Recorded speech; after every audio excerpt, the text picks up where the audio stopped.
O caso Felipe Martins pode virar o jogo na narrativa do golpe no Brasil. E talvez você nunca tenha ouvido os detalhes que eu vou trazer aqui. Mas antes, já se inscreve aqui no canal, deixa o seu like e ativa o sininho.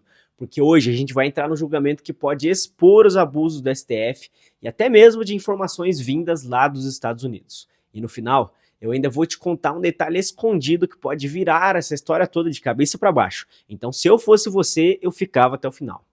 E hoje, nesse vídeo aqui, eu vou te explicar quem é o Felipe Martins e por que ele virou símbolo dos abusos do STF, a história surreal da viagem fantasma para os Estados Unidos e as novas provas envolvendo Mauro Cid e a minuta que pode desmontar a narrativa do Supremo. Mas vamos lá. O Felipe não é deputado, não é senador e não tem foro privilegiado. Ele foi assessor internacional do Bolsonaro e agora responde no STF por tentativa de golpe de Estado, abolição violenta do Estado Democrático de Direita e organização criminosa armada. Se seguirem o padrão de outras condenações desse inquérito, a pena pode passar dos 20 anos de prisão. E até aqui já seria grave, mas presta atenção. Ele ficou 6 meses em prisão preventiva, incluindo alguns dias na solitária, sem denúncia formal e com base em indícios que depois começaram a ruir. Ele saiu da cadeia, mas continuou de tornozeleira eletrônica, censurado nas redes e com a vida controlada por decisões judiciais. É por isso que muita gente enxerga no caso dele um laboratório de até onde o STF está disposto a ir nessa história. E ainda nem cheguei na parte mais estranha de tudo isso.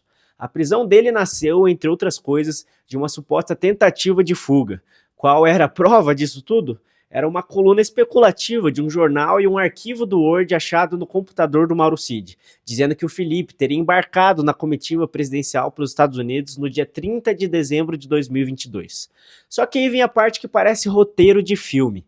A defesa pede os dados da imigração americana e aparece uma entrada esquisita no sistema, com várias inconsistências. Depois, o próprio Departamento de Segurança Interna dos Estados Unidos revisou a informação, corrigiu o registro e comunicou oficialmente. Felipe Martins nunca entrou nos Estados Unidos naquela data. Mais do que isso, o órgão americano condenou o uso daquela informação falsa para justificar a prisão preventiva ou condenação dele. Ou seja, uma viagem que nunca aconteceu ajudou a manter um brasileiro preso. E se isso não te incomoda, alguma coisa está errada.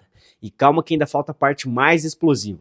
No meio de 78 terabytes de dados apreendidos, a defesa do Felipe encontrou um documento que muda o jogo. Uma minuta de golpe que, pelos metadados, teria sido escrita pelo próprio Mauro Cid. Esse texto fala até na criação de um tribunal constitucional militar. Segundo o advogado do Felipe, Jeffrey Schickini, foi o Cid quem circulou essa ideia entre os militares. Tentou emplacar o plano e, quando deu tudo errado, precisava de alguém para colocar na fogueira. A acusação é direta. Ele teria atribuído a autoria da minuta ao Felipe, fotografado o documento numa reunião e empurrado a culpa para o ex-assessor na delação premiada. E o pior, a defesa do Felipe só conseguiu todos esses dados depois de alugar um supercomputador com o próprio Google. Agora, com esses arquivos nas mãos, o Felipe chega ao julgamento de hoje dizendo que sonhava com esse dia para finalmente se defender. E a pergunta é, a justiça vai encarar essas contradições ou vai fingir que nada disso aí existe? E agora eu quero te ouvir. Esse julgamento é justiça, erro ou simplesmente perseguição? Comenta aqui embaixo porque o teu comentário ajuda esse vídeo a alcançar mais gente e mostra para o algoritmo que esse debate importa.